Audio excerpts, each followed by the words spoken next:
Waalaikumsalam warahmatullahi wabarakatuh. Bismillahirrahmanirrahim. Alhamdulillahirrahmanirrahim. Yang terhormat Bapak Mahmudin APMM, Kepala Dinas Pemberdayaan Masyarakat dan Desa Kabupaten Bojonegoro, dan tim dari Dinas PMD yang sama-sama kita hormati, para narasumber kegiatan BIMTEK pemanfaatan Siskudes versi 2.0.8 tahun 2026 yang bergabung melalui link Zoom. Yang pertama nanti ada Direktur Fasilitasi Perencanaan Keuangan dan Aset Pemerintahan Desa, Bapak Dr. Bahri SSTP MSI, yang nanti akan segera bergabung di link Zoom kita.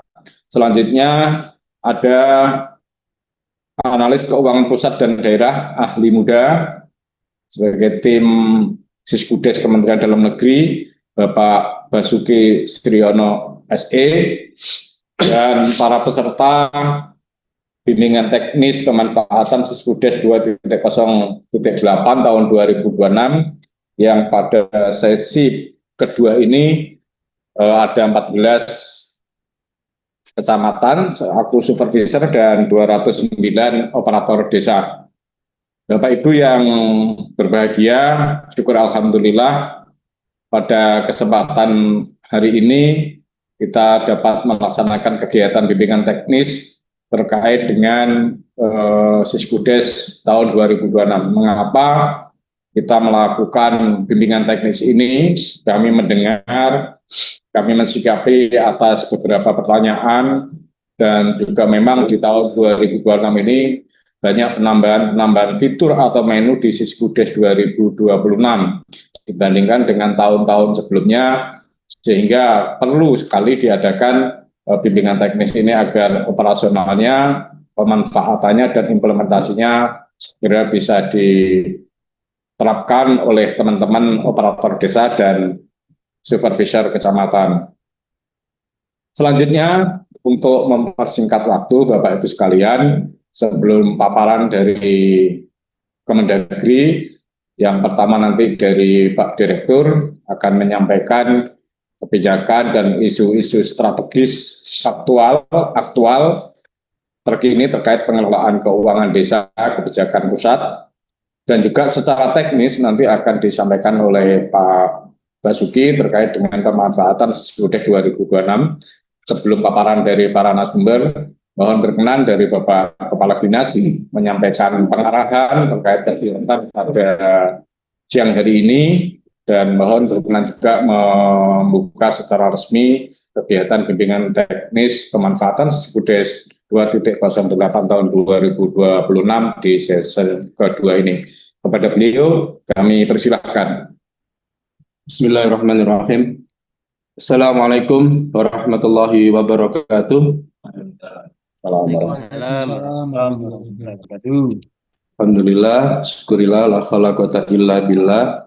Yang saya hormati para narasumber, khususnya Direktur Fasilitasi Perencanaan, Keuangan, dan Aset Pemerintahan Desa Kemendagri, Bapak Dr. Bahri SSTP MSI, beserta tim teknis Siskudes, yaitu analis keuangan pusat dan daerah, Bapak Basuki Striono SE, Bapak Ibu sekalian peserta BIMTEK, supervisor kecamatan, dan operator desa, serta rekan-rekan tim teknis dari Dinas Pemberdayaan Masyarakat dan Desa yang saya hormati. Alhamdulillah, puji syukur kehadirat Allah Subhanahu wa Ta'ala atas segala limpahan rahmat karunia-Nya, hidayahnya, sehingga di siang hari ini kita masih bisa dipertemukan dalam rangka bimbingan teknis pemanfaatan aplikasi Siskudes 2.0.8 tahun 2026 bagi supervisor kecamatan dan operator desa di Kabupaten Bojonegoro. Salawat dan salam senantiasa kita curahkan pada junjungan kita Nabi besar Muhammad Sallallahu Alaihi Wasallam. Semoga dan senantiasa kita berharap syafaat hingga di yaumil akhir.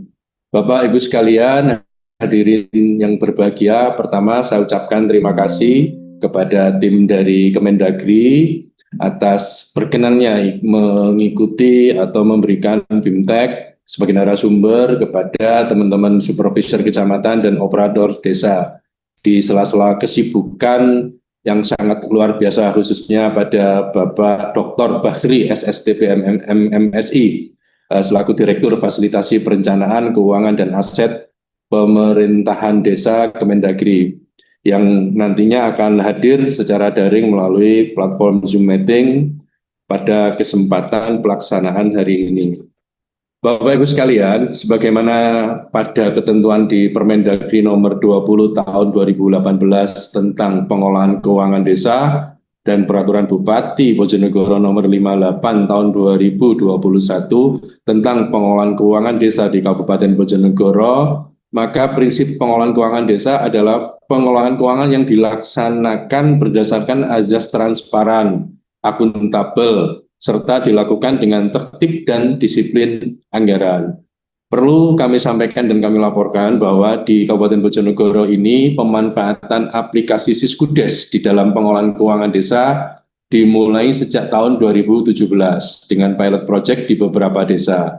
Dan baru tahun 2019 pemanfaatan aplikasi Siskudes secara menyeluruh di 419 desa ini sudah dilaksanakan secara offline. Dan mulai tahun 2020 kita di akhir tahun pernah melakukan uji coba secara online itu di Kecamatan Burno. Dan sejak tahun 2021 seluruh desa se-Kabupaten Bojonegoro telah memanfaatkan aplikasi Siskudes secara online. Perlu diketahui bahwa mulai tahun 2022 telah dibangun aplikasi di Kabupaten Bojonegoro, khususnya di Dinas Pemberdayaan Masyarakat dan Desa, yaitu terkait dengan Siap Desa. Tujuannya dibangun ini adalah untuk sistem evaluasi atau MONEV bagi Siskudes, sehingga harapannya pada saat Siskudes itu termonitor oleh kami yang ada di Kabupaten Bojonegoro. Selanjutnya, di akhir tahun 2022, kita mencoba melakukan proses pencairan dana desa itu melalui digital, atau penyederhanaan pencairan dana desa melalui digitalisasi, atau mungkin yang saya sebut Persada Kita. Itu merupakan bagian pada Siap Desa. Nah, di akhir tahun 2022 kita mencoba dengan uji coba, kita melaunching hanya untuk 10-20, tetapi fakta di tahun itu ada sekitar 50 hingga 100 desa yang sudah secara on time, secara sukarela waktu itu untuk mengikuti sistem tersebut. Sehingga pada tahun 2023 awal kita terapkan sistem paperless ini ke seluruh desa di Kabupaten Bojonegoro.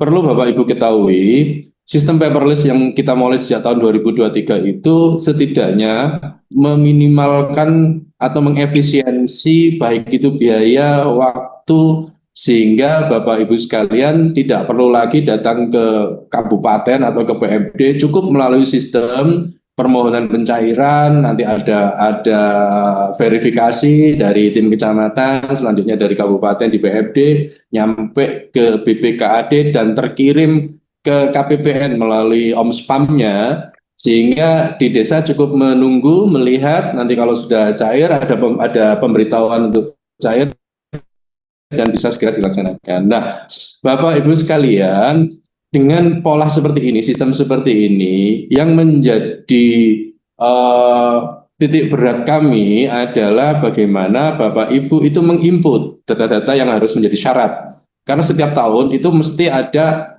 pergeseran-pergeseran. Contoh mungkin di tahun 2023 kalau tidak salah, atau di 2024 ya awal itu kita mengenal ketahanan pangan, mengenal stunting, mengenal sekian persen untuk BLTDD, sehingga di setiap tahun itu mesti terjadi maintenance, terjadi perubahan-perubahan yang harus segera kita lakukan. Nah, karena itu dengan hari ini ada BIMTEK untuk operator desa maupun untuk supervisor kecamatan, diharapkan kecamatan pun juga melakukan verifikasi ini dengan baik dan tepat, sehingga harapannya pada saat inputting yang dilakukan oleh teman-teman di desa itu ada problem, ada kendala, ada kekeliruan, ada masalah, ada persoalan, ada salah di sana, segera dari kecamatan melakukan penyampaian kepada desa untuk dilakukan pembenahan. Sehingga kalau sampai di kabupaten yang dilakukan oleh teman-teman untuk verifikasi tidak terlalu karena sudah tidak terlalu dalam mungkin karena sudah dilakukan oleh teman-teman kecamatan. Nah,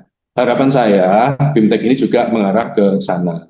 Yang berikutnya Bapak Ibu sekalian, setelah tahun 2023 kita mulai tahun 2024 kita mencoba untuk melakukan transaksi non tunai CMS, bagaimana yang disampaikan oleh surat dari Dirjen Bina Pemerintahan Desa saat itu, sehingga tahun 2025 kita melaksanakan transaksi non tunai cash management system atau yang kita sebut dengan TNT CMS, dan itu sudah kita lakukan dengan regulasi yaitu peraturan Bupati. Selanjutnya perlu kami laporkan bahwa untuk pelaksanaan transaksi non tunai CMS ini dari 419 desa terdapat 398 desa yang sudah melaksanakan TNT ini atau sekitar 94,99%. Selanjutnya untuk implementasi tahun ini, karena ada surat edaran dari Mendagri tanggal 8 September tahun 2025 yang lalu, saat ini masih di dalam proses penyesuaian pemenuhan ketentuan administrasi. Karena ada beberapa syarat-syarat administrasi yang harus kita lakukan perubahan, termasuk salah satunya adalah perumusan kebijakan daerah. Apakah nanti Pergub yang sudah kita tetapkan di tahun 2024 yang lalu, nanti kita akan lakukan beberapa perubahan. Bapak Ibu sekalian, BIMTEK kali ini yang kedua atau gelombang kedua atau sesi yang kedua yang diikuti oleh 14 supervisi kecamatan dan 209 operator desa atau totalnya 223 peserta. Karena itu pada kesempatan ini kami ingin menyampaikan beberapa substansi pokok yang menjadi urgensi pelaksanaan BIMTEK pada hari ini. Yaitu pertama, bahwa dengan adanya perubahan atau penambahan beberapa fitur dalam aplikasi Siskudes tahun 2026 ini, kami berharap agar supervisor kecamatan dan operator desa dapat lebih memahami sehingga mampu mengoperasionalkan aplikasi Siskudes secara lebih optimal di dalam pengelolaan keuangan desa. Perlu diketahui Bapak Ibu sekalian, seperti yang saya sampaikan di awal, termasuk mungkin Mas Imam sampaikan bahwa tiap tahun itu mesti ada prioritas penggunaan dana desa, sehingga Siskudes itu pun juga melakukan banyak perubahan sehingga ada beberapa fitur tambahan. Oleh karena itu setiap tahun kita harus belajar, setiap tahun kita harus memahami untuk bagaimana mengoperasionalkan Siskudes yang tiap tahun itu ada perubahan maupun penambahan fitur baru. Yang kedua, operator desa diharapkan lebih tertib dan cermat di dalam input data perencanaan, penganggaran, dan penatausahaan keuangan desa. Jadi Bapak Ibu sekalian, yang kami harapkan adalah mulai dari awal perencanaan, yaitu pada saat kita menyusun RKPDes. Di dalamnya di Siskudes itu ada yang namanya RKPDes, sehingga nanti harapannya antara RKPDes, pola penganggaran nanti di RAPBDes yang akan ditetapkan menjadi APBDes, yang ini sudah kita lalui semua, termasuk juga di penatausahaan. Kenapa di penatausahaan? Karena di penatausahaan keuangan desa ini adalah sebagai potret dari perkembangan belanja APBDes yang ada di masing-masing desa. Sehingga di sana akan terpantau, kalau panjenengan semua itu tertib di sana, itu akan terpantau berapa sih yang sudah masuk di rekening kas desa dan sudah dibelanjakan berapa. Nah, kalau inputting ini tertib, maka itu akan terpantau semua, sehingga untuk memudahkan bagi kita maupun juga publik untuk melihat proses pembangunan yang ada di desa. Karena selama ini, ngapunten Bapak Ibu sekalian, kadang tiap minggu atau tiap bulan saya sering mendapatkan mungkin WA atau mendapatkan informasi dari beberapa media yang menanyakan terkait dengan progres-progres pembangunan yang ada di desa. Kalau saya tidak bisa melihat, kalau panjenengan tidak bisa tertib di dalam penatausahaan keuangan desanya, maka kami nggak bisa melihat dan tidak bisa menjelaskan. Sehingga akhirnya banyak media LSM yang turun ke desa. Oleh karena itu Bapak Ibu sekalian, dengan panjenengan tertib, harapan kami nanti dari PMD itu bisa menjelaskan kepada publik. Karena di dalam Siap Desa, aplikasi yang kami bangun di mendampingi Siskudes ini, itu bisa terekam dan terekod ya, seluruh belanja apabila jenengan melakukan updating itu sudah terekam. Nah, kalau kemarin di tahun 2025 kita dibantu oleh transaksi non tunai CMS. Pada saat jenengan melakukan transaksi melalui TNT CMS itu langsung terekod di dalam sistem, sehingga muncul hari ini per real time hari ini itu berapa yang sudah dikeluarkan, berapa yang, sehingga harapan saya dari sini inilah nanti kita bisa transparansinya ada, akuntabilitasnya ada, sehingga kita bisa menyampaikan itu ke publik. Yang ketiga, kita ingin menyampaikan bahwa supervisor kecamatan itu mempunyai kewenangan melakukan posting APBDes. Bahkan setelah rancangan peraturan desa, APBDes itu dievaluasi oleh tim evaluasi kecamatan, sehingga pada saat setelah melakukan evaluasi itu bisa segera langsung dilakukan posting. Yang keempat, supervisor kecamatan juga memilih akses untuk membuka laporan pada aplikasi Siskudes, di mana hal ini merupakan langkah penting untuk mendapatkan data terkini real time di masing-masing desa. Jadi setiap supervisor kecamatan atau admin kecamatan itu bisa membuka kondisi real time belanja. Kalau yang di Siap Desa itu kan yang untuk publik, tapi tidak bisa sampai ke dalamnya. Tujuannya apa? Kalau kecamatan itu melihat itu, harapannya di kecamatan bisa segera langsung melakukan antisipasi apabila menemukan beberapa deviasi di tingkat desa, maka itu menjadi bahan kecamatan, khususnya Pak Camat, Bu Camat, untuk melakukan monef. Jadi harapan saya, monef itu tidak dilakukan setiap ada duit cair monef, ada duit cair lagi monef, enggak seperti itu. Tetapi harapan saya adalah setiap ada perkembangan atau pergeseran anggaran, pergeseran belanja di masing-masing desa, kecamatan itu bisa memantau dari sana. Oh, ternyata ini desa ini perlu didatangi, benar apa enggak telah dilaksanakan. Monggo itu segera langsung dilakukan. Artinya apa? Di saat tim teknis kecamatan atau supervisi kecamatan itu bisa menarik beberapa data yang ada di aplikasi Siskudes tersebut, ini menjadi bahan Pak Camat atau tim kecamatan untuk segera melakukan monef, memastikan kepastiannya. Kok ini nggak pernah belanja sama sekali? Nah, itu kan perlu didatangi. Oh, ini kok belanjanya kok tidak sama dengan apa yang direncanakan? Itu maka segera didatangi. Oh, ini sudah ada belanja. Benar apa enggak? Volumenya, benar apa enggak? Pelaksanaannya, lokasinya, dan lain sebagainya. Sehingga harapannya adalah apa? Setiap persoalan atau deviasi yang muncul itu diharapkan kecamatan sudah segera melakukan pembinaan dan pengawasan, sehingga fungsi pembinaan maupun pengawasan sebagaimana di Perbup 58 yang salah satunya adalah dari amanah Permendagri 73 2020, salah satunya adalah pengawasan yang dilakukan oleh. Jadi kalau bicara pengawasan itu kan ada satu, itu ada inspektorat, yang kedua ada kecamatan, yang ketiga ada BPD, yang keempat adalah masyarakat. Nah, untuk memfungsikan pembinaan dan pengawasan sebagaimana amanah di Permendagri 73 tadi itu, maka inilah salah satu langkah yang harus dilakukan oleh para supervisor di kecamatan.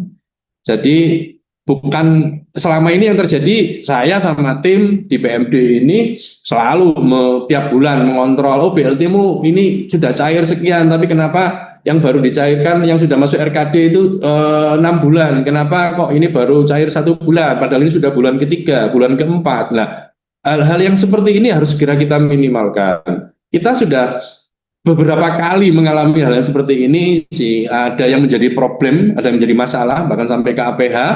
Ada dua desa kalau tidak salah di 2 tahun yang lalu. Nah, inilah yang harus kita minimalkan. Apa yang telah menjadi program nasional, menjadi prioritas DD, kita harus bisa pastikan belanjanya, pelaporannya melalui penata usaha ini. Oleh karena itu, BIMTEK ini harapan saya pertama memang menguatkan operator desa di dalam rangka untuk proses perencanaan, penganggaran maupun di penata usahaan.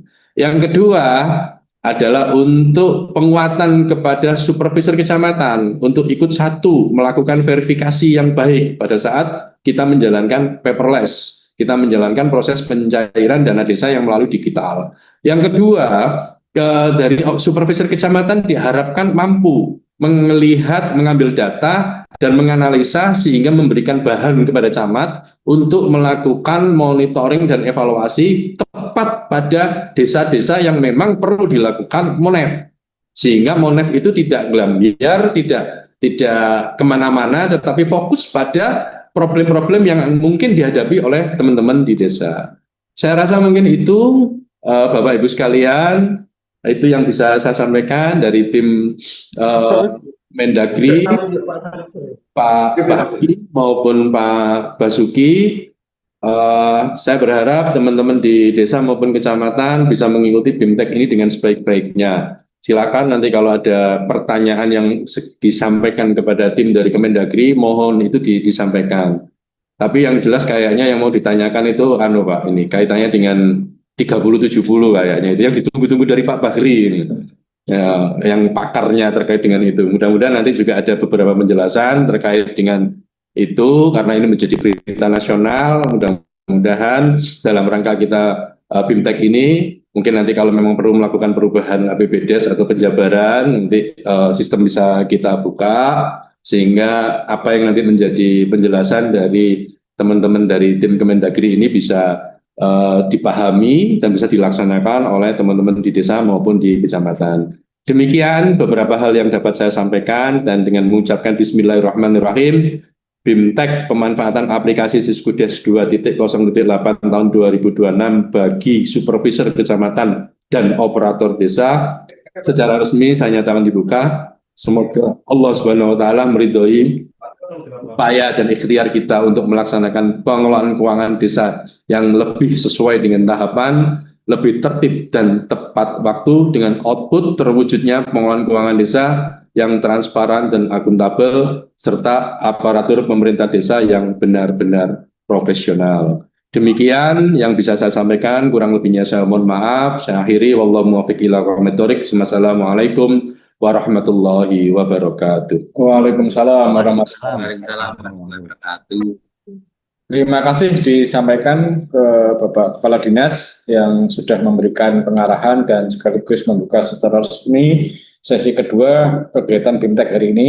Stressing beliau penguatan terhadap supervisor dan juga operator desa.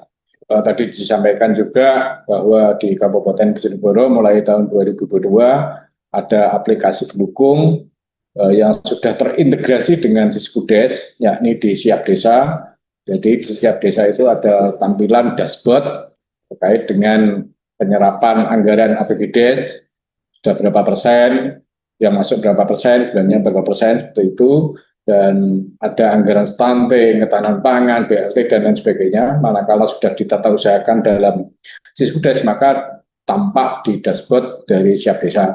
Dan juga tambahan menu terkait dengan penyaluran dana transfer khususnya DD sudah melalui proses paperless atau tanpa proposal dalam bentuk fisik kertas, yang ini mengefisiensi waktu, pikiran, dan tentu biaya juga. Ya.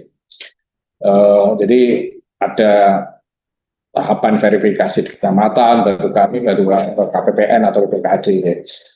Terus Bapak Ibu sekalian, pada sesi 2 ini dari narasumber kami konfirmasikan lagi, karena ada 2 narasumber. Yang pertama nanti Pak Direktur yang akan menyampaikan isu-isu strategis aktual terkait pengelolaan keuangan desa, dan tadi sudah clue-nya sudah disampaikan Pak Kadis terkait dengan komposisi 70-30 sebagaimana di PP 11 tahun 2019. Saya yakin Pak Direktur ada sebuah kabar gembira lah bagi kami di kabupaten, di kecamatan, dan tentu yang utama bagi teman-teman di pemerintahan desa dan kebijakan-kebijakan strategis aktual lainnya. Nanti dari paparan beliau berdua, nanti juga kalau masih ada waktu, nanti disediakan waktu untuk diskusi tanya jawab. Mungkin kami konfirmasi dulu ke Kementerian, apakah Pak Direktur sudah bergabung dengan Zoom kami, Pak? Oh, tidak. Siap, hadir. Oh, enggak. Tidak.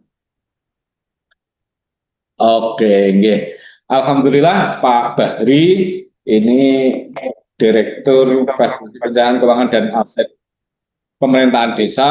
Di tengah-tengah kesibukan beliau di lapangan, tugas mulia beliau dapat bergabung di sesi kedua ini, dan alhamdulillah juga Pak Kadis masih ada waktu untuk bersama-sama Pak Direktur memberikan arahan dan terkait dengan kebijakan-kebijakan pengelolaan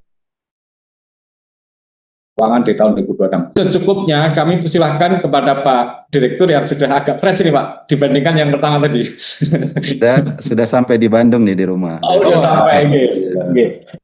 Kami persilahkan Pak Dir untuk menyampaikan paparan terkait isu-isu strategis aktual terkait pengelolaan keuangan desa di tahun 2026. Disilakan. Oh, siap. Oh, berarti materi yang sama ya, izin ya, yang tadi Ya, ya. tapi pesertanya berbeda Bapak ini. Oh, pesertanya berbeda. Ya, kita bagi dua Ya, sesi ya. Pak. Oke. Baik, Bismillahirrahmanirrahim. Yang saya hormati senior saya ini, Kadis PMD Kabupaten Bojonegoro, yang beserta jajaran, yang saya hormati para peserta ya, ini dari Kades, perangkat desa maupun operator. Kesempatan yang terhormat ini pertama, tidak lupa kita selalu memanjatkan puji syukur kehadirat Tuhan Allah Subhanahu wa taala.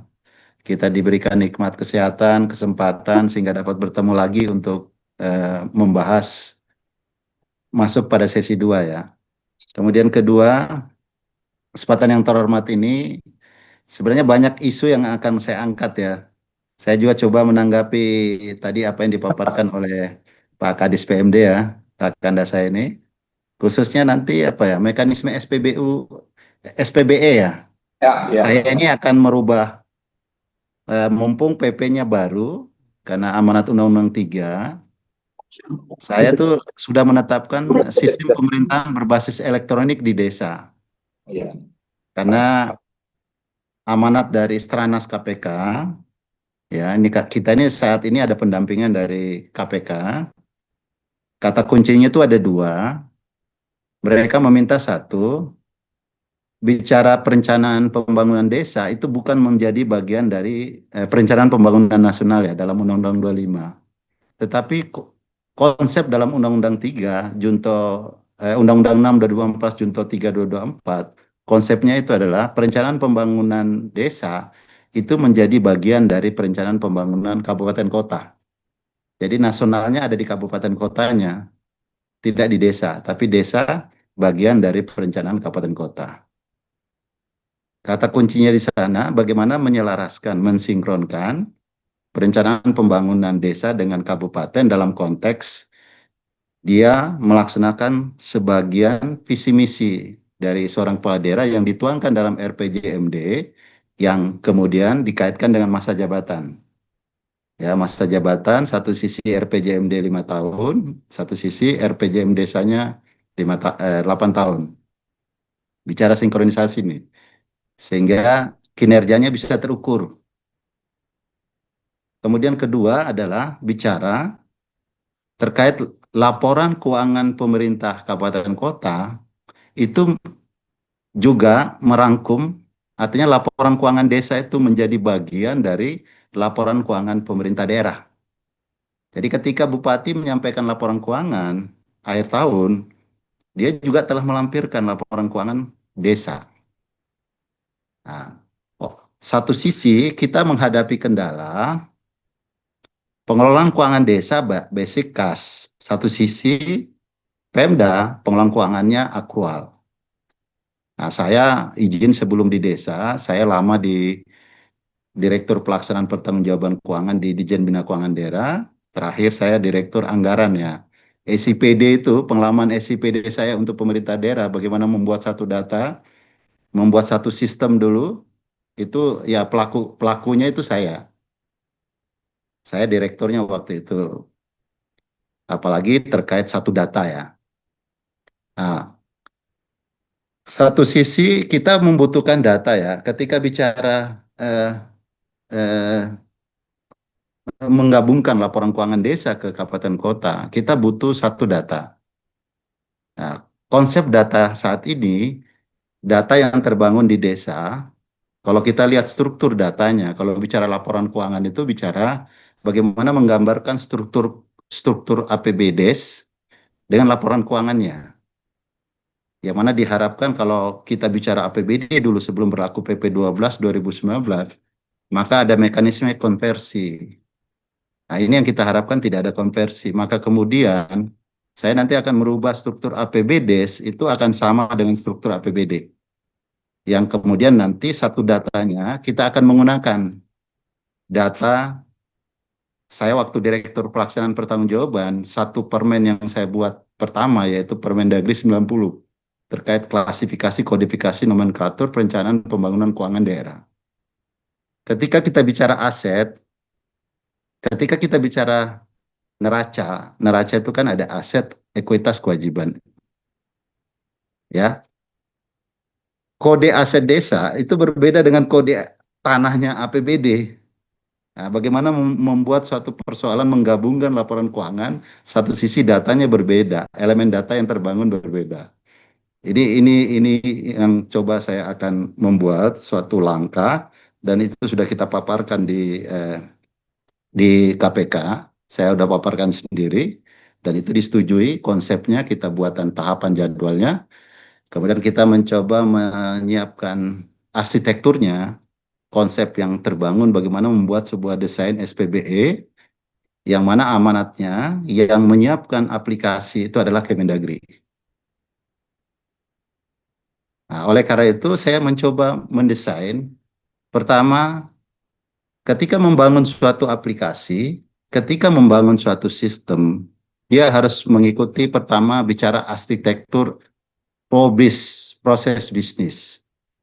PROBIS yang kita tuangkan pasti berbicara menerjemahkan regulasi.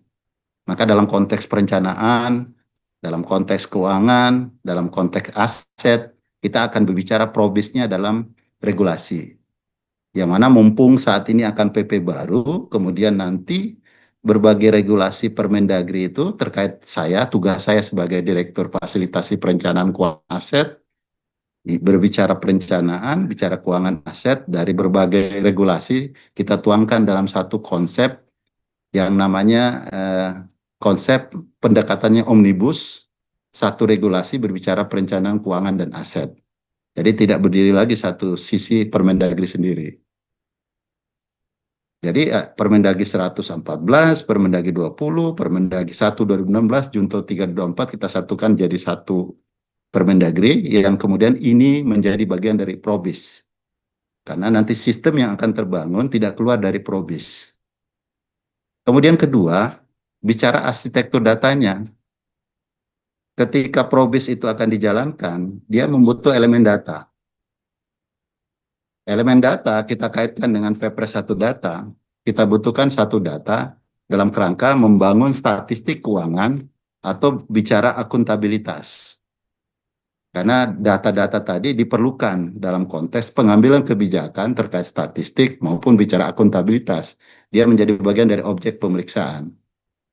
Oleh karena itu, satu datanya kita akan coba merubah data di desa nanti itu sama dengan data Permendagri 90 dengan pemutakhirannya. Kita akan samakan satu data. Tinggal ketika menyusun APBD, APBDes itu akan mengambil kodifikasi yang ada di Permen 90. Akan sama dengan APBDes. Kemudian ketiga, ketika sudah tadi bicara PROBIS, arsitektur data, kemudian kita masuk kepada infrastruktur. Standar infrastrukturnya kita standarkan, semuanya terpusat. Daerah tidak perlu menyiapkan server, daerah tidak perlu membangun sistem, semua sistemnya itu ada di kita. Kita yang siapkan servernya, bagaimana membangun pola server, membagi server dalam tingkat kecamatan, kecamatan sebagai koordinator dari desa-desa, sampai ke level kabupaten, sampai provinsi. Membangun satu data. Kemudian bicara berikutnya, kita akan membangun aplikasi.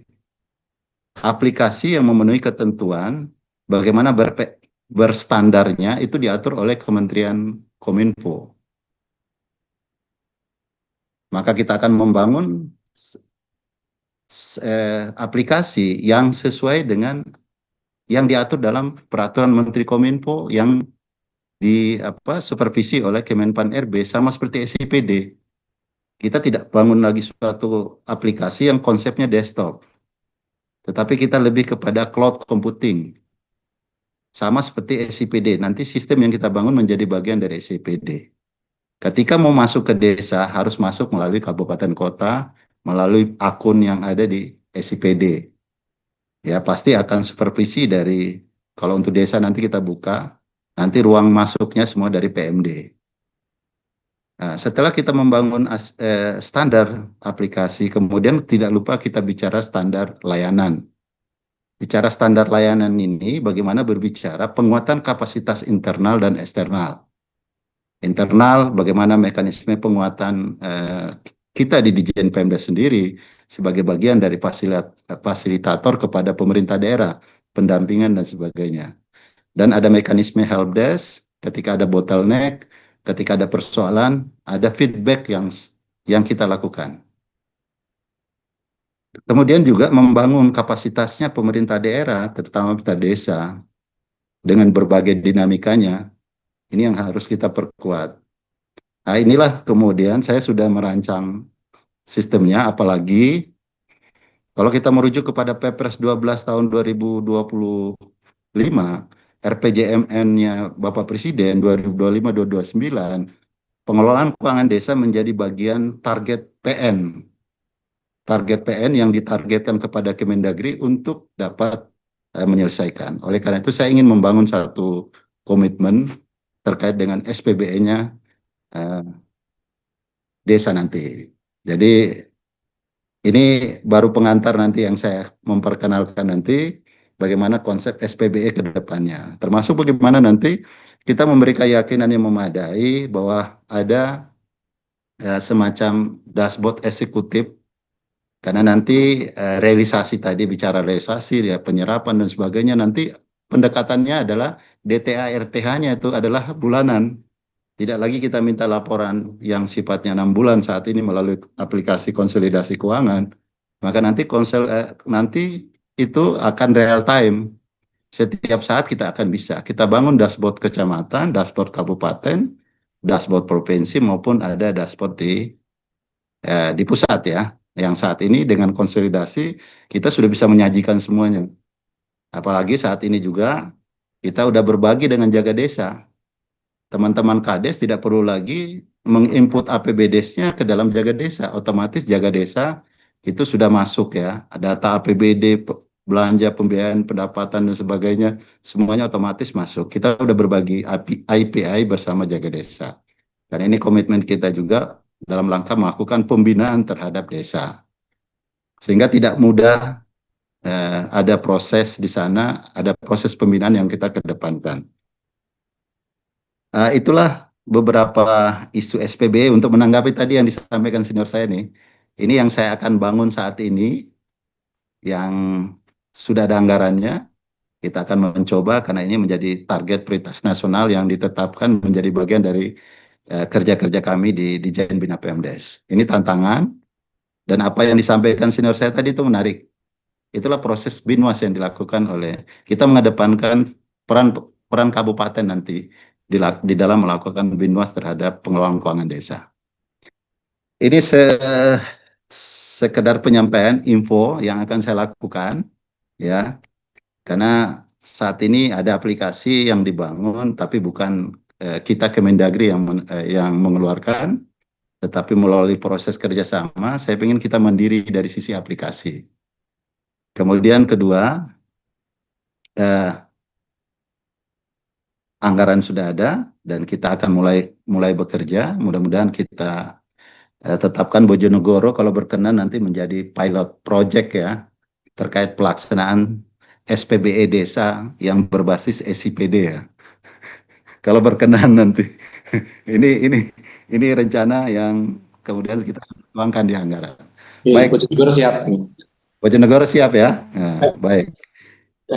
Saya masuk kepada isu-isu aktual hari ini ya, terkait pengelolaan keuangan desa maupun aset desa. Isu-isu aktual ya tidak keluar dari saat ini eh, KDKMP, Koperasi Desa Merah Putih, yang memang kalau kita lihat dinamika perubahan kebijakannya luar biasa. Kalau kita lihat dari sisi tahapan yang kita tetapkan sebagai grand design, sebagai roadmap di dalam pembentukan Koperasi Desa Merah Putih ini luar biasa perubahan kebijakan karena langsung menjadi bagian dari visi arahan Bapak Presiden yang begitu cepat dan butuh penyesuaian yang begitu cepat juga. Sehingga misalnya dalam mekanisme pembiayaan tadinya penguatan modal usaha melalui pinjaman, sekarang berubah percepatan pembangunan dengan menugaskan kami Kemendagri untuk mengkoordinasikan Gubernur, Bupati, Wali Kota, Kades untuk menyediakan lahan. Bagaimana mekanisme penggunaan, bagaimana mekanisme pemanfaatannya setelah bangunan jadi, itu semua kita harus arahkan kepada daerah dan desa, ya, termasuk penyesuaian dokumen perencanaan keuangan yang ada di APBD maupun APBDes, itu semua kebijakannya luar biasa, karena itu semua berangkat dari arahan-arahan Bapak Presiden di dalam rapat kabinet maupun dituangkan dalam instruksi Presiden terkait dengan pembentukan ataupun terkait dengan percepatan pembangunannya. Sehingga di dalamnya ada bagaimana skema pemanfaatan aset, kemudian bagaimana kalau desa ternyata lokasinya tidak strategis, rata-rata tanah kas desa itu di ujung desa misalnya, maka kita butuh tanah yang strategis di tengah pemukiman dan sebagainya, maka kita bagaimana mekanisme tukar menukar, skema tukar menukar yang ada saat ini ada 4, kita mengenal ada tukar menukar dalam konteks PSN, skema tukar menukar dalam konteks bukan untuk kepentingan umum, atau untuk kepentingan umum, atau untuk kepentingan desa, atau kepentingan masa lampau. Nah, maka kemudian kita atur ya dalam konteks strategi lokasi yang strategis, kita bisa tukar menukar kalau itu dalam konteks kepentingan desa karena itu kewenangannya ada di Bupati Wali Kota. Kemudian tindak lanjut beredarnya surat edarannya yang sedikit meresahkan, di mana di dalam pernyataannya di situ kepala desa menyerahkan tanah, ya itu juga kita akan sampaikan bagaimana mekanismenya, dan itu sudah kami respon. Kami berkoordinasi dengan Mabes TNI, terutama Paban 5, Bakti Ster TNI, maupun Paban 7 Kermater, Strat Angkatan Darat, itu kita sudah koordinasikan sehingga ini tidak membuat isu-isu liar yang berdampak kepada membuat kegaduhan gitu. Ya. Kemudian implikasi penurunan pagu dana desa karena saat ini komitmennya pagu itu terbagi 2, ada pagu reguler dan ada pagu KDKMP. Pagu reguler dibagikan dulu, kemudian pagu KDMP ini kayaknya akhir tahun baru dibagikan setelah melihat progres pembangunan KDKMP yang ada di desa.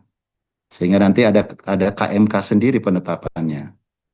Kemudian kita juga bisa mereview bagaimana komposisi belanja yang 70-30 melaksanakan pasal 100, yang kemudian bagaimana di sistem itu dikunci, yang kita tidak harapkan jangan sampai terjadi penurunan siltap, ya, penurunan siltap yang berdampak pada penghasilan kepala desa, perangkat desa maupun tunjangan operasional BPD. Kemudian kita coba mereview data laporan konsolidasi yang dilaporkan oleh Kabupaten Bojonegoro semester 1, ya, yang kemudian juga ini menjadi bagian data yang kami pakai untuk melakukan penilaian.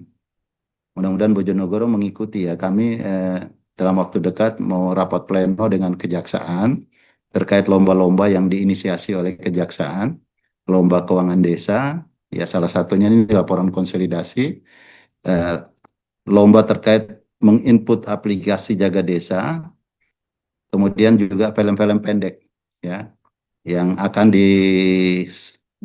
kita umumkan segera.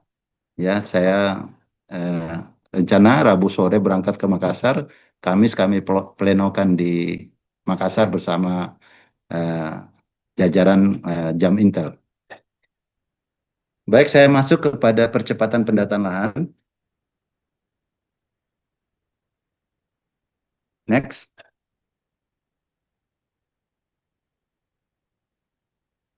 Bapak Ibu sekalian yang saya hormati, kita masuk ke isu pendataan lahan. Kalau kita lihat lini masanya, dalam konteks pembentukan Koperasi Desa Merah Putih, sudah ditetapkan roadmap-nya bahwa itu terbagi 4 etape.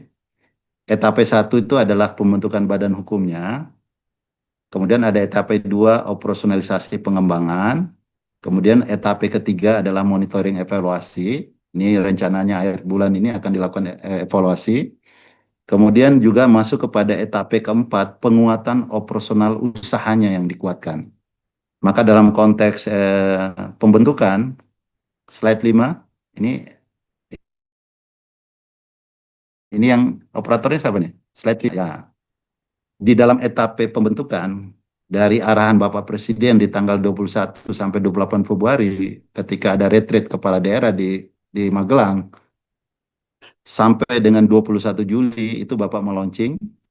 Dalam rentan waktu ini dikeluarkan antara lain Impres 9 tahun 2025 terkait percepatan pembentukan Koperasi Desa Merah Putih melalui 3 bentuk ya kelembagaannya, pembentukan baru, revitalisasi maupun pengembangan, ya, kemudian keluar juga Kepres 9 tahun 2025 di tanggal 2 Mei 2025, yaitu pembentukan satuan tugas nasional, provinsi, kabupaten, kota yang dipimpin oleh kepala daerah, dan kami juga Kemendagri melakukan surat edaran kepada Bupati Wali Kota agar membentuk Satgas Kecamatan yang fungsinya antara lain mengkoordinasikan seluruh kebijakan-kebijakan terkait pembentukan maupun saat ini terkait pembangunan pembangunan fisik gerai pergunungan dan kelengkapan Koperasi Merah Putih. Dan 21 Juli ini merupakan tahap akhir dalam konteks pembentukan yang ketika itu di launching di Jawa Tengah sejumlah 80. Kemudian kita masuk kepada setelah di launching itu sudah masuk fase operasionalisasi dan pengembangan. Operasionalisasi dan pengembangan ini dibangun dengan 8 pilar. Pilar 1 yaitu terkait pembentukan Satgas. Pilar kedua dari 82.000 itu kita coba pentahapan untuk operasional terkait dengan bisnisnya. Kemudian pilar ketiga itu terkait skema pembiayaan. Pilar keempat itu terkait skema asetnya bagaimana. Kemudian pilar berikutnya terkait peningkatan kapasitasnya. Pilar berikutnya terkait relaksasi berbagai regulasi yang menghambat. Kemudian digitalisasi di dalam pengelolaan Koperasi Desa Merah Putih. Maka dalam konteks skema pembiayaan, kalau kita merujuk kepada Undang-Undang 25 tahun 92, bahwa modal koperasi itu dibangun dengan tiga modal, yaitu pertama modal sendiri, modal pinjaman maupun modal penyertaan. Ini ada istilah yang berbeda ya. Kalau di pengelolaan keuangan, kalau ke BUMDes itu adalah modal penyertaan, maka penyertaan modal, maka di koperasi sendiri mengenal istilahnya modal penyertaan. Jadi siapapun orang per orang pribadi itu dapat memberikan modal penyertaan dan kemudian ada istilah bagi hasil. Maka dalam konteks awalnya itu skema pembiayaan penguatannya melalui pinjaman. Maka pemerintah menempatkan dana namanya saldo anggaran lebih sebesar 16 triliun ke Himbara dengan harapan Koperasi Desa Merah Putih itu melakukan pinjaman.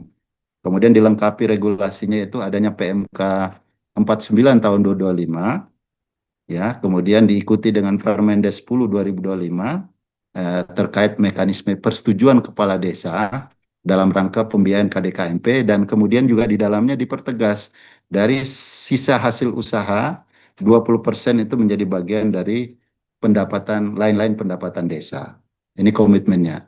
Namun kemudian dalam perkembangan kebijakan skema pembiayaan ini berubah.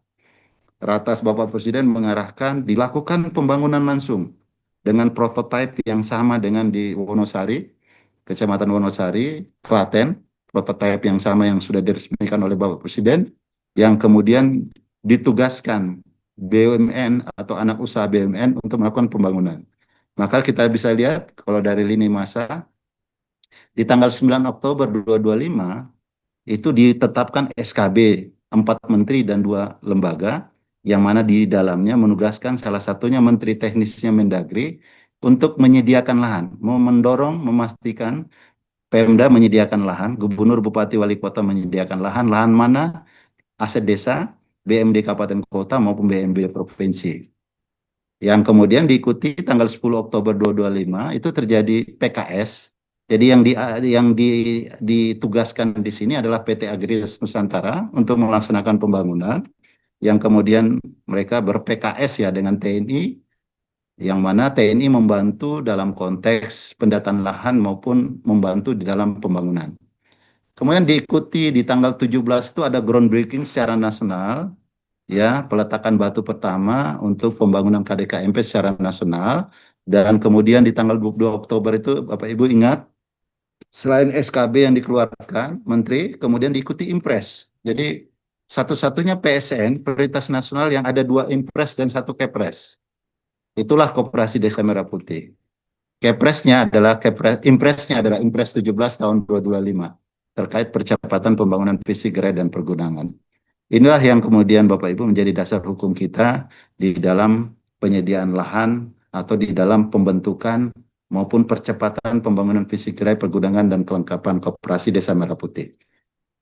Selanjutnya kita bisa lihat di slide 8 surat keputusan bersama. Di sini sangat jelas Menteri Dalam Negeri itu mendorong, memastikan kesediaan lahan dan pemanfaatan lahan yang mana aset desa, barang milik daerah maupun ya barang milik negara ya. Kemudian mendorong, memastikan yang menyediakan lahan itu adalah Gubernur, Bupati, Wali Kota, termasuk desa kita pertegas di surat edaran nanti. Kemudian mengkoordinasikan, mensinkronkan dokumen perencanaan dan anggaran. Jadi tidak ada kata bilang tidak ada anggaran. Kalau ketika belum dianggarkan, maka kemudian di SKB ini sudah diarahkan daerah. Misalnya kalau ada biaya penimbunan, cut and fill, itu kembali kepada kesiapan lahan, itu menjadi kewajiban pemerintah daerah dan pemerintah desa. Selanjutnya, Bapak Ibu, saya ingin menyampaikan bahwa SKB ini dikeluarkan, surat keputusan bersama dikeluarkan, next, di halaman 9, itu melaksanakan kewajiban pasal 87 ya, 87D Undang-Undang 1 2025. SKB itu melaksanakan ketentuan daripada undang-undang bahwa ketika menugaskan anak BUMN dan anak usaha BUMN untuk melakukan pembangunan tadi, maka itu dibuatkan dalam bentuk SKB. Jadi dasar SKB itu adalah, coba ini slide 9. Ya, ini slide 9 jelas, pasal 87D itu penugasan. Dikoordinasikan, dituangkan dalam SKB. Jadi SKB ini melaksanakan amanat Undang-Undang 1 2025. Selanjutnya Bapak Ibu, di tanggal 22 Oktober, Bapak Presiden mengeluarkan lagi satu impres, memayungi, memerintahkan kepada kementerian lembaga, memerintahkan kepada Gubernur, Bupati, Wali Kota, lagi-lagi mengambil langkah-langkah komprehensif, terkoordinasi, terintegrasi sesuai kewenangannya. Untuk apa? Next, selanjutnya. Di sini memerintahkan pada para gubernur, Bupati, Wali Kota untuk pertama, menyelaraskan dokumen perencanaan maupun anggaran. Kemudian kedua, menyediakan tanah lahan. Itu disebutkan di dalam impres minimal 1000 meter persegi atau disesuaikan dengan kondisi yang ada. Kemudian mempercepat proses perizinan sesuai kewenangan dan memfasilitasi pendampingan kalau ada sengketa lahan, dan berjenjang melakukan pelaporan terhadap pelaksanaan instruksi yang diperintahkan untuk dilaksanakan. Nah, Bapak Ibu sekalian, selain impres ini ditetapkan, ya, impres juga dengan maksud apa? Bapak Ibu kan melihat, kok ini Agrinas langsung yang ditunjuk untuk melaksanakan pembangunan, karena impres menunjuk langsung. Impres ini dibuat dalam rangka juga melaksanakan. Next, selanjutnya, slide 12. Melaksanakan Perpres 46/2025 terkait dengan pengadaan barang jasa. Bicara penunjukan langsung itu ada kriteria dalam keadaan tertentu. Kriterianya apa? Pelaksanaan program prioritas pemerintah. Maka dalam konteks program prioritas pemerintah, pemerintah dapat melakukan penunjukan langsung di dalam pembangunannya. Sehingga ini adalah PSN, PSN-nya next. Berikutnya halaman 13. PSN-nya ditetapkan dengan Permenko 16 bahwa ini adalah proyek strategis nasional. KDKMP ini adalah salah satu proyek strategis yang ditetapkan di dalam Permenko 16. Jadi dari sisi dasar hukum yang menandasi kita di dalam penyediaan lahan itu sudah sangat jelas, ada SKB, ada Impres, ya, dan ada Undang-Undang 1 2025, ada Perpres 46 dalam konteks penunjukan langsungnya, kemudian ada penetapan dia sebagai PSN.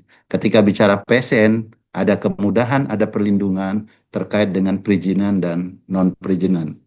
Banyak pertanyaan daerah saat ini terkait perizinan dan non-perizinan dikaitkan dengan PSN-nya, apalagi bicara pemenuhan persyaratan dasar yang diamanatkan dalam PP 28/2025. Perizinan berusaha berbasis risiko. Bagaimana bicara kesesuaian tata ruangnya, KKPR-nya, ketika dia RDTR itu adalah konfirmasi, ketika dia belum RDTR dia melalui persetujuan KKPR-nya. Belum bicara PBG, belum bicara SLF, ketika bangunan ini sudah selesai yang kemudian akan dimanfaatkan oleh koperasi, maka kemudian ada standar layak fungsi yang ditetapkan. Ini semua yang saat ini juga menjadi persoalan yang perlu kita koordinasikan, apalagi ketika membangun koperasi di atas lahan yang secara KP2B-nya, kawasan pertanian pangan berkelanjutannya, itu masuk menjadi bagian LP2B maupun LSD. Apalagi dikaitkan dengan ketika bicara Perda RT RW-nya, KP2B-nya belum mengatur LBS-nya, lahan baku sawahnya itu kurang dari 87%. Ini yang kemudian kita koordinasikan terkait alih fungsinya. Bagaimana pembangunan yang sudah selesai dan kemudian mendapat moratorium di tanggal 5 Januari, KDKMP tidak boleh lagi dibangun di atas tanah-tanah LSD maupun LP2B. Bagaimana bangunan yang sudah terjadi. Nah, ini yang kemudian kita akan angkat persoalan-persoalan ini dalam konteks rapat Satgas tingkat nasional. Kemudian Bapak Ibu sekalian, dalam konteks melaksanakan SKB Impres, kami Kemendagri itu mengeluarkan, Bapak Menteri Dalam Negeri mengeluarkan SE Mendagri. Ini SE mengulang apa yang diatur dalam substansi SKB Impres, tetapi lebih operasional. Dan kemudian juga menugaskan di sini, bagaimana menugaskan kepala desa. Nah, kita bisa lihat di slide 15. Ya, slide 15 itu menugaskan kepala desa, pertama, menyelaraskan dokumen perencanaannya, dan penganggaran, misalnya belum disiapkan anggaran cut and fill, misalnya akan dibebankan ke APBD, belum dianggarkan, Bapak Ibu diberi ruang untuk melakukan penyesuaian. Ketika akan melakukan penyesuaian terhadap dokumen APBD-nya, pasti bicara RKPD juga dirubah. Maka ada konteks perintahnya, penyelarasan dokumen perencanaan pembangunan dan keuangan. Kemudian penyediaan lahan tanah, kemudian memastikan lahan tanah tadi tidak bermasalah, kemudian memastikan kepala desa itu mendorong partisipasi masyarakat, khususnya anggota KDKMP untuk menghibahkan tanahnya. Kalau misalnya tidak ada lahan lagi ya di desa, coba kita pakai partisipasi, kemudian nanti hibahnya bukan kepada koperasi, tapi hibahnya tetap kepada pemerintah desa. Karena nanti yang kita bangun gerai fisik, pergunungan kelengkapan koperasi Desa Merah Putih itu saya istilahkan berdasarkan PP 16 2020 ya, 2021, itu adalah BGN, Bangunan Gedung Negara. Artinya itu menjadi bagian dari asetnya kabupaten kota ketika dia kelurahan, dan bicara asetnya desa ketika dia itu bicara desa ya. Nah, selanjutnya di dalam SE ini juga, dalam surat edaran Mendagri juga, ini mempertegas kriteria. Ketika Bapak Ibu melihat lahan, itu tidak saja dilihat dari luasan lahan, tetapi ada kriteria yang lain yang menjadi satu kesatuan, kriteria lahan yang harus terpenuhi ketika kita akan membangun KDKMP. Jadi kriterianya luasan lahan, tadi udah jelas 1000 diutamakan, 1000 itu prototipenya itu 600 itu bangunan, 400 itu adalah parkir. Tetapi kalau kita bilang 800 itu cukup, karena kita akan mengurangi lokasi parkir dari 400 menjadi 200. Maka kita katakan minimal 800. Tapi kemudian juga Bapak Ibu juga perlu menginput, ya, inputnya juga yang lahannya tidak sesuai dengan 1000. Silahkan diinput, karena ini setelah ini akan dilakukan evaluasi menyeluruh bagi desa-desa yang punya tanah kurang dari 800 yang kemudian perlu ada penyesuaian konstruksi. Ini yang kita perlu data. Maka dalam konteks pendataan, saat ini yang melakukan pendataan ada 3 pihak. Kami Kemendagri melalui kaur umum di desa, kabit aset yang ada di kabupaten kota untuk menyampaikan data-data lahan yang sifatnya idle itu ke dalam SIPD. Ya, melalui konsolidasi laporan keuangan desa itu kita buka fiturnya untuk survei aset. Dan kemudian kedua juga ada survei yang dilakukan oleh BA dan PMO yang dari Dinas Koperasi yang tidak terverifikasi, yang laporannya 1.000. Kemudian ada juga laporan yang disiapkan oleh TNI melalui Babinsa dan Ramil, itu masuk ke Common Center, portal Common Centernya Agrinas. Jadi ada 3 pendataan. Saya meyakini pendataan yang dilakukan oleh Kaur Umum atau pendataan yang dilakukan oleh Kabit itu pasti terverifikasi. Kenapa? Pasti asetnya itu adalah aset desa dan aset yang terverifikasi. Pasti kalau di desa ada SHP, kalau nggak ada SHP minimal tercatat dalam buku C inventarisasi aset desa. Kalau tidak, diyakini bahwa ada pernyataan kepala desa BPD bahwa menyatakan bahwa tanah itu adalah betul milik desa, tidak dalam keadaan sengketa. Kemudian kriteria berikutnya ada juga kriteria kesiapan lahan, kondisi lahan itu siap bangun. Kalau bicara bangun, ya menyiapkan lahan itu kewenangan kita, pemerintah desa, pemerintah kabupaten kota, provinsi, itu kewenangan kita. Tetapi bicara ketika sudah dibangun, ada butuh timbunan, itu tidak menjadi bagian tanggung jawab pemerintah desa dan tanggung jawab pemerintah kabupaten. Itu tanggung jawabnya PT Agrinas. Ketika sudah dibangun ya, fungsi kita menyediakan lahan untuk dibangun. Kemudian Bapak Ibu sekalian, saya izin lapor dalam konteks ini karena saya yang diperintah menjadi bagian dari Satgas mengkoordinasikan KDKMP itu ada di Dijen Bina Pemdes. Jadi jangan salah, kita Pemdes itu juga kenapa mengatur koperasi saat ini? Karena dari awal pembentukan koperasi itu mekanisme pembentukannya melalui Musdes. Maka peran desa yang kedepankan di saat ini. Maka tugas KDKMP ya tidak keluar dari tugas PMD dan Dinas Koperasi. Mari kita bersinergi karena mengawal program prioritas Bapak Presiden. Kami mencatat kendalanya itu antara lain ada kendala tanah maupun kendala dari sisi aspek konstruksi. Karena ini prototipe yang sama diperlakukan, tapi kondisi geografis Indonesia kan tidak semua sama. Ada desa kita yang di pesisir, kepulauan, membutuhkan konstruksi yang disesuaikan dengan kondisi yang ada sehingga ada terkendala. Kalau terkait tanah banyak ada 16 masalah yang sudah saya rekap di bahan ini, bisa Bapak Ibu baca nanti solusinya apa, dasar hukumnya apa, semuanya ada di dalam bahan yang ini yang saya bagikan. Silakan Bapak Ibu baca karena ada 3 persoalan sekarang yang saya akan naikkan ke rapat Satgas melalui Pak Dirjen. Pertama ada perlakuan kok desa ke BMD itu tidak bisa pinjam pakai. Tapi kalau desa ke BMN itu bisa pinjam pakai. Sama-sama turunan PP 27, Junto PP 28, Permendagri kalau BMN itu PM 115, kalau BMD itu Permendagri 19, Junto 7224, tapi bicara pemanfaatan pinjam pakai, kok desa nggak bisa pinjam pakai ke kabupaten ataupun provinsi. Tapi kalau desa pinjam pakai ke tanah BMN boleh. Maka ini yang kemudian akan kita angkat ke tingkat Satgas Nasional bahwa ini perlu ada perlakuan yang sama. Bahwa desa itu boleh meminjam aset kabupaten kota, aset provinsi, apalagi barang milik negara. Nah, kemudian ada isu kedua terkait tadi pemenuhan persyaratan dasar terkait perizinan berbasis risiko. Kemudian ketiga persoalan, ketika aset desa tidak ada, ketika tidak ada aset barang milik daerah nggak ada, ketika BMN tidak ada, juga boleh menggunakan tanah-tanah dalam penguasaan BUMN. Maka dalam konteks BUMN itu adalah kekayaan daerah atau kekayaan negara yang dipisahkan. Maka pendekatannya itu bisnis. Maka skemanya adalah skema pemanfaatan dan transaksional. Ini yang bertentangan dengan koperasi.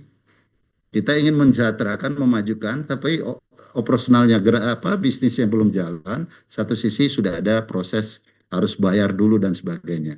Apalagi ada pemahaman yang keliru. Ini bangunan belum ada, kita sudah bicara sewa.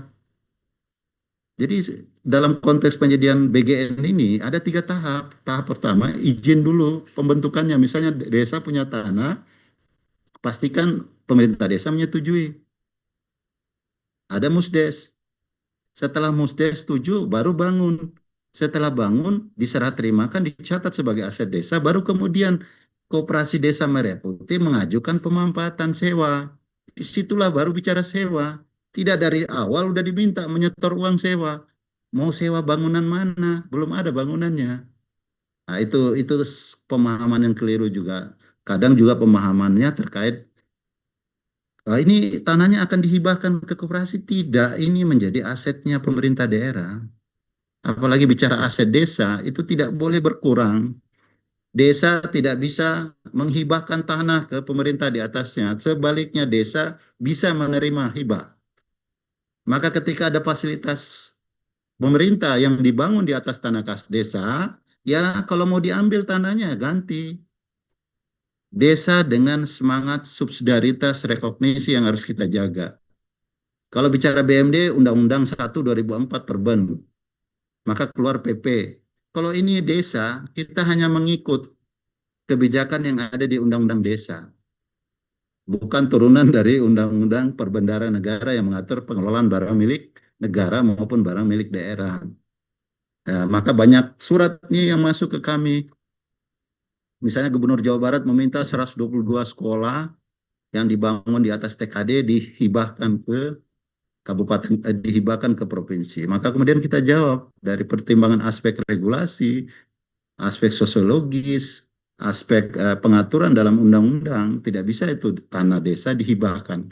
Prinsip ketika tanah desa harus diserahkan kembali, kecuali fasilitas umum, tapi bicara penghapusannya, lagi-lagi penghapusan itu dilakukan melalui pemindah tanganan.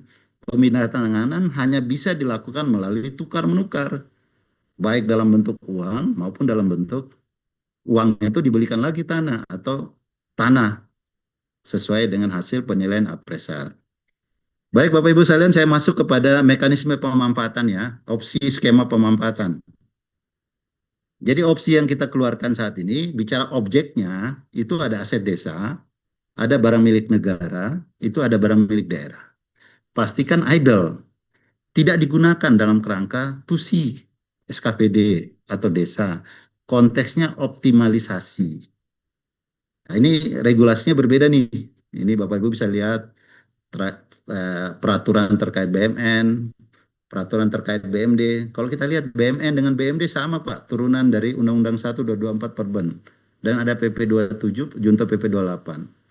Tapi bicara teknisnya ke Permendagri atau PMK, ada perlakuan yang berbeda. Ketika desa tidak punya aset, dia menggunakan aset barang milik daerah, dia tidak bisa pinjam pakai. Tapi kalau BMN, dia bisa pinjam pakai. Maka skemanya nanti ketika aset desa, ketika desa nggak punya aset, maka kemudian dia melalui pola bukan pemanfaatan, tapi polanya adalah penggunaan. Ada istilah OPL, operasional pihak lain.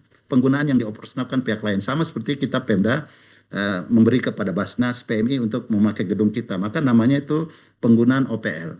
Jadi ada tahapan ketika desa tidak punya aset, dia menggunakan aset kabupaten atau aset provinsi, maka mekanismenya adalah penggunaan, bukan pemanfaatan.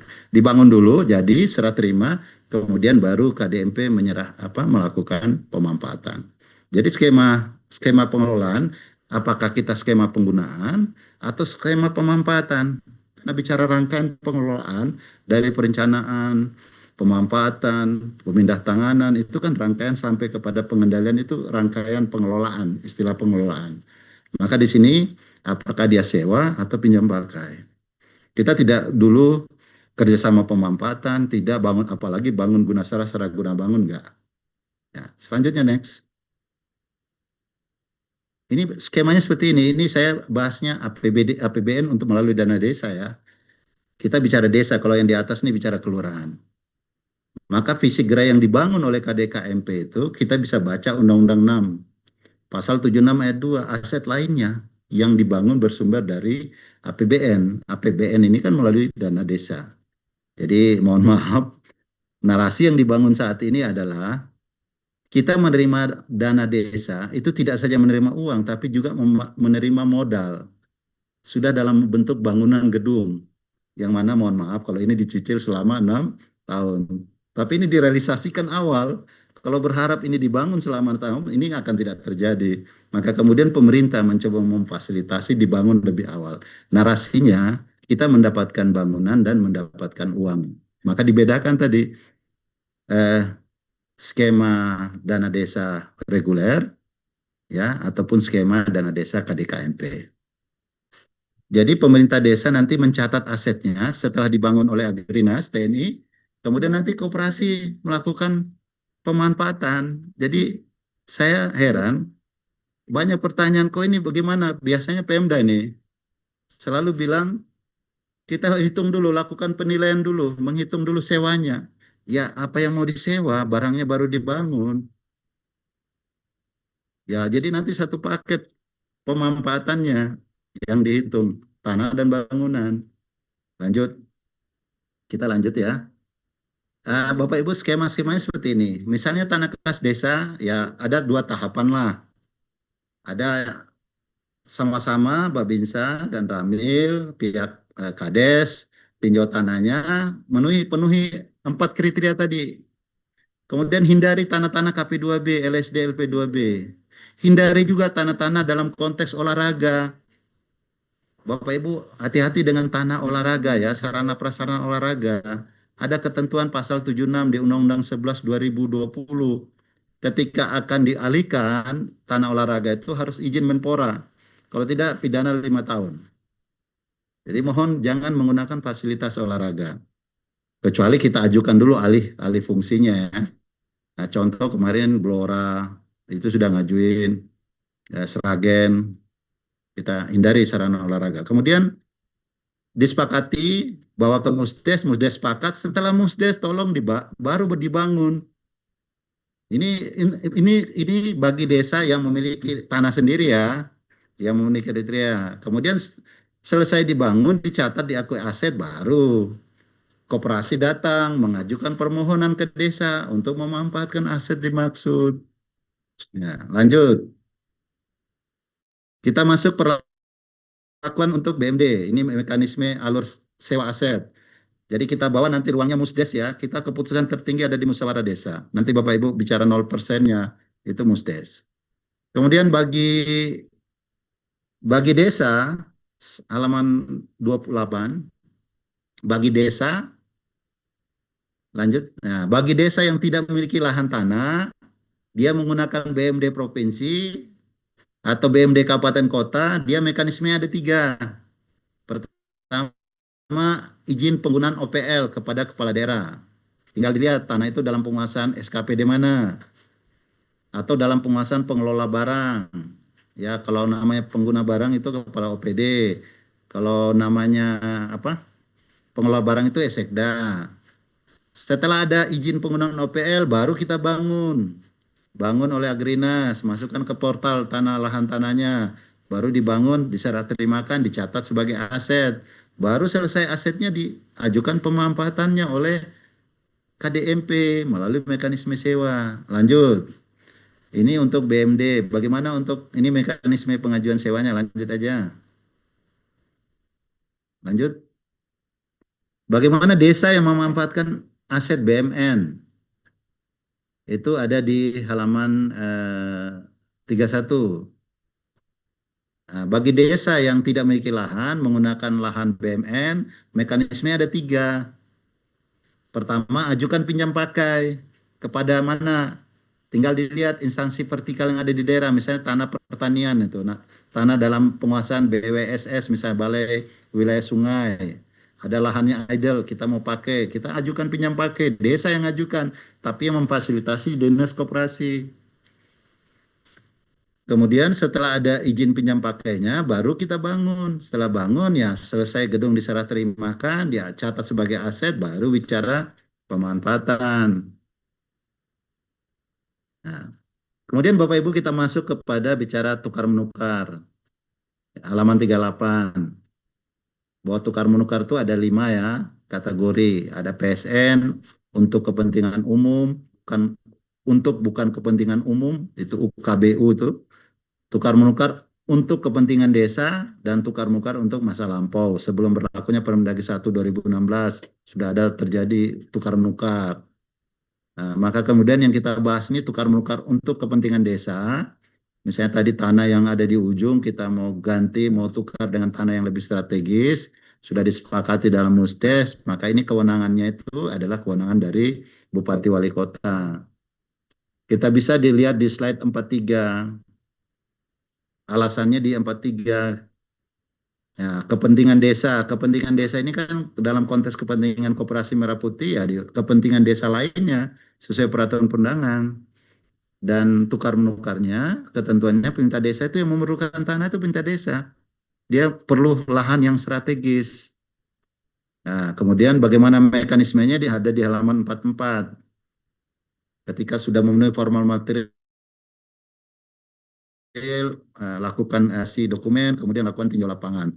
Setelah tinjau lapangan, Bupati menyetujui dengan dasar persetujuan itu, maka kemudian ditetapkan peraturan desanya. Kemudian Bapak Ibu, kita masuk ke 45, halaman 45. Beredarnya surat edaran, ya, yang isinya itu desa menyerahkan. Saya kira kita sudah tinjau dari sisi hukumnya di slide 47. Kita lihat tanggapan kami ini bertentangan dengan pasal 25, kalau diserahkan ya harus tukar menukar. Dan mekanisme pemanfaatan asetnya itu melalui sewa, dan sewa itu terjadi setelah bangunan itu dibangun. Ya. Selanjutnya kita masuk kepada implikasi penurunan pagu.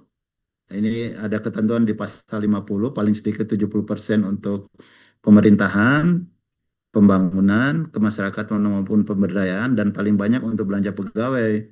Kita sudah mengantisipasinya dengan perubahan peraturan 43 ya, 2014, PP yang baru, PP turunan Undang-Undang 3 2024.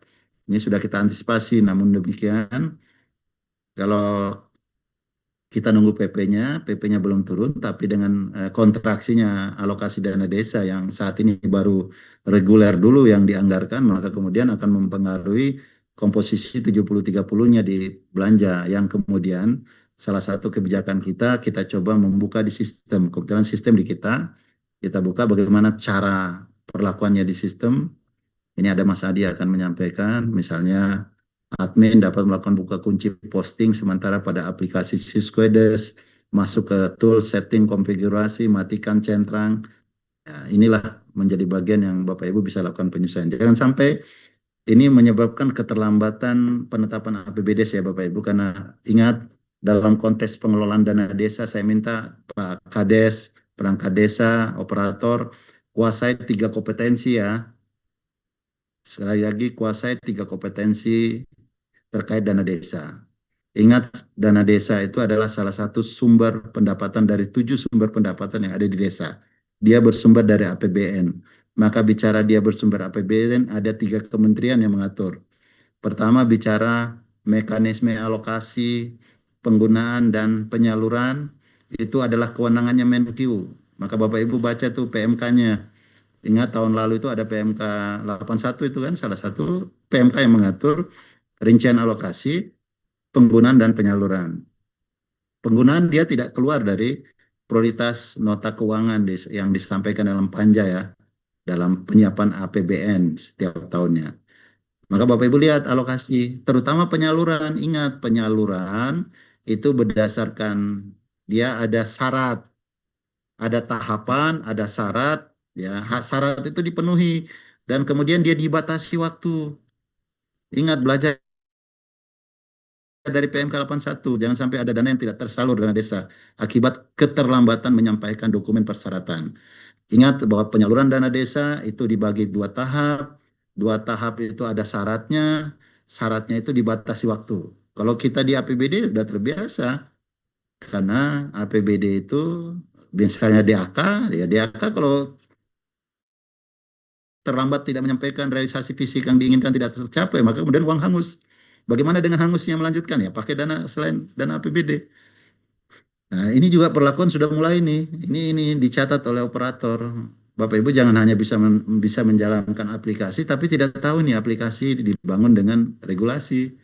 Regulasinya dipahami. Nah, itu kompetensi pertama. Kompetensi kedua, Bapak Ibu harus tahu fokus prioritas penggunaan. Bahwa kewenangan penetapan fokus prioritas penggunaan itu adalah kewenangan dari Kemendes. Lihat, yo ini dana desa mau dibelanjakan untuk apa saja, itu tidak keluar dari fokus prioritas penggunaan. Maka Bapak Ibu kepentingannya ketika nyusun APBD sudah pendapatannya masuk di pendapatan, bagaimana membreakdown menyusun belanja ya sangat tergantung fokus prioritas penggunaan. Maka kuasai fokus prioritas penggunaan. Dibedakan mana yang dalam konteks kalau kita ingat PMK 81 mana yang sifatnya di on spamnya itu yang mengikat dan tidak, irmak dan tidak, non irmak dan non irmak. Non irmak dan non irmak ini kan terkait on spam. Irmak itu terkait melaksanakan prioritas nasionalnya. Yang non irmak itu adalah menjadi kewenangan desa. Desa dengan kewenangannya untuk menggunakan. Misalnya yang 3% tadi itu dari alokasi itu dipakai untuk operasional kepala desa, operasional pemerintah desa. Kemudian terakhir kompetensi terkait APBD. Oh, ini alokasi masuk di mana? Di pendapatan, pendapatan transfer. Kemudian belanja membreakdown fokus prioritas penggunaan ya. Bapak Ibu harus menguasai Permendagri 20 2018. Bagaimana menyusun RKPD-nya? Kuasai Permendagri 114. Bagaimana mengelola asetnya? Permendagri 1 2016. Jadi jangan hanya bicara aplikasi. Lihat dong aplikasi itu dibangun berangkat dari regulasi. Jadi regulasinya dibaca, jangan hanya tahu mengoperasionalkan sistem, tapi bagaimana sistem itu dibangun, bagaimana sistem itu dijalan, itu kan berangkat dari probis. Probisnya adalah regulasi. Bagaimana regulasi APBD, oh penempatan dana desa ini 7 sumber pendapatan, semua ada di Permendagri 20. Maka kuasai 3 kompetensi tadi. Saya berapa kali menyampaikan langsung, mengajar kepada operator dan sebagainya. Saya tanya mereka sistem aplikasi itu jago-jago, tapi bagaimana ini dibangun, kebijakannya dari mana, mereka nggak bisa menjelaskan. Ini jangan terjadi lagi ya. Kejadian PMK 81 ada beberapa daerah yang tidak tersalurkan dananya. Kenapa tadi? Tidak menguasai mekanisme penyaluran. Bahwa dana desa itu disalurkan tahapan. Setiap tahapan itu ada syarat. Syarat dibatasi waktu. Jadi kalau terlampaui waktunya, uangnya akan hangus. Mudah-mudahan ke depan tidak ya, tidak hangus ya. Itu kan kebijakan yang kemarin ya, PMK 81. Bapak Ibu sekalian yang saya hormati, kita masuk kepada laporan keuangan desa ya. Kepatuhan terhadap laporan konsolidasi. Makasih untuk Kabupaten Bojonegoro ini menjadi salah satu kabupaten yang sudah menyampaikan laporan konsolidasi ya tepat waktu dan 100% ya, semua desa sudah menyampaikan laporan. Dari sana kita mendapatkan gambaran pengelolaan BPDS-nya ya. Kenapa? Kita butuh data ini dalam rangka pengambilan kebijakan. Kita perlu semua kebijakan yang kita ambil itu berbasis data. Ya, kita bisa menggambarkan postur APBD yang gambar-gambar ini nanti semua ini ada di dashboard yang kita bangun nanti. Ada di dashboard kecamatan, ada di dashboard kabupaten kota, dan ada di dashboard gubernur. Apalagi nanti ada dashboard eksekutif yang kita siapkan untuk Bapak Menteri Dalam Negeri. Sehingga Bapak Menteri Dalam Negeri itu bisa mengetahui realisasi APBD maupun realisasi APBDes ya. Ya, contoh kita bicara pendapatan, ternyata 99,59% itu pendapatan kita itu berasal dari pendapatan transfer. Ya, dari total pendapatan yang kita terima. Kemudian kalau kita lihat kontribusinya, ya lagi-lagi dari 7 sumber pendapatan itu dana desa yang menyumbang terbesar ya 60,92% ya. Tapi kalau saya lihat Kabupaten Bekasi ya wajar ya TPP-nya tinggi. Kenapa? Penyumbang terbesarnya alokasi di desa APBDes itu bukan dari dana desa, tetapi dia dari 10% dari PDRD. Berarti menunjukkan pendapatan pajak retribusinya Kabupaten Bekasi itu tinggi. Jadi wajar kalau dia TPP-nya tinggi karena PAD-nya tinggi. Ya sekarang Surabaya udah kalah dengan Kabupaten Bekasi itu. Maka kita lihat dari alokasinya di Bekasi untuk transfer pendapatan lebih tinggi itu pendapatan 10% dari PDRD. Lanjut dari sisi belanja kita bisa lihat bagaimana persentase belanja kita bagi ya belanja pegawai, barang jasa, modal tak terduga. Pegawai kita 70% ya, 32,70%, tapi belanja barang jasa masih belanja modal alhamdulillah 32,20% ya. Ini bagus nih ya dalam struktur belanjanya. Dan kita bisa lihat belanja terbesarnya ada pada belanja modal ya 34,20% ini bagus. Biasanya belanja terbesarnya dari belanja barang jasa ya. Karena di dalamnya ada belanja operasional ya, termasuk belanja. Kemudian kita bisa lihat dari objek belanjanya posisi tertinggi ada Siltap 22,57%. Berarti ini ADD nih. 10% dari DAU DBH. Ya. Sekarang DAU DBH terkontraksi ya karena ada efisiensi. Ya juga menyebabkan alokasi ADD juga menurun. Tahun lalu 12,5%, Pak. 12,5% ya. Ya, sampai sekarang mungkin 12,5%. Ini persoalan juga. Ya kita prioritaskan Siltap jangan turun ya Kanda ya. Iya, siap, siap. Penghasilan itu yang diprioritaskan. Nah, lanjut dari sini pembiayaan kita bisa lihat juga pembiayaan kita lihat ya dari penerimaan pembiayaan Silpa tahun sebelumnya lumayan besar ini 66-20% nih. Berarti ini menandakan perencanaan kita belum bagus ya, belum matang ya. Kok masih ada sisa ya di akhir tahun. Kemudian dari sini kita akan bisa lihat, kalau kita lihat di Bojonegoro, 10 desa pendapatan tertinggi, 10 desa pendapatan terendah. Ini enaknya data-data statistik ini yang disampaikan. Kita bisa menggambarkan nanti, oh ini desa ini misalnya pendapatan rendah, maka kemudian intervensi kebijakan kita terhadap desanya itu basicnya jelas dari data-data yang kita bangun. Bapak Ibu sekalian yang saya hormati, kemudian ya di halaman terakhir itu di 65, Bapak Ibu, ada 16 masalah ya. Ada 16 masalah terkait penyediaan lahan KDKMP ini. Tindak lanjutnya seperti apa, rekomendasi kita dan keterangan ini ada regulasinya. Silakan Bapak Ibu itu pedomani. Ada 16 masalah, coba contoh persoalan KUD di halaman 74. Saya ingin mengingatkan KUD ya, Koperasi Unit Desa. Halaman 74. Operator ya 74. Tapi sebelum 74 coba kita lihat penyediaan lahan cut and fill.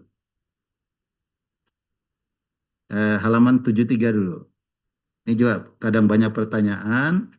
Ini ada solusinya ya. Pertama biaya swadaya masyarakat. Kedua biaya bersumber APBDes. APBDes-nya itu bisa selain dana desa. Atau dua bisa juga dana desa tapi kita memanfaatkan tadi PKTD. Ya, di sana PKTD antara lain ada menu terkait sarana prasarana infrastruktur produktif di desa ya. Ya KDKMP kan infrastruktur ini. Infrastruktur bangunan BGN kan bangunan milik desa yang memang dipakai untuk membangun usaha ya. Sehingga kita katakan infrastruktur produktif. Atau biaya dibebankan APBD. Kemudian halaman 74 coba yang koperasi, saya ingatkan koperasi nih. Setelah saya cermati, coba membaca terkait persoalan-persoalan KUD sebelumnya ya, zaman Orde Baru seperti apa. Ya sedapat mungkin kita hindarilah tanah-tanah dalam penguasaan KUD. Jika tidak, perlu kita lakukan pemeriksaan secara spesifik ketika lahan tanah ex-KUD ini. Disarankan kita berkoordinasi dengan Dinas Koperasi maupun dengan BPN untuk memverifikasi riwayat tanahnya, terutama yang sudah ada sertifikat yang terdaftar. Karena kalau kita rujuk status hukum terhadap lahan ex-KUD ini bervariasi ya. Satu dia sumbernya tadinya dari tanah kas desa. Kalau bicara tanah kas desa itu harus diganti. ada proses gantinya. Kalau ternyata proses gantinya belum clear, ya diambil lagi oleh desa itu. Karena kita prinsip tanah desa tidak boleh berkurang. Kemudian kedua, kita lihat dulu hak milik koperasi. Karena jangan sampai itu menjadi asetnya koperasi. Satu sisi kelembagaannya sudah nggak ada, pengurusnya sudah tidak ada. Ya mungkin kita belum jadi PNS ini, persoalan ini sudah ada.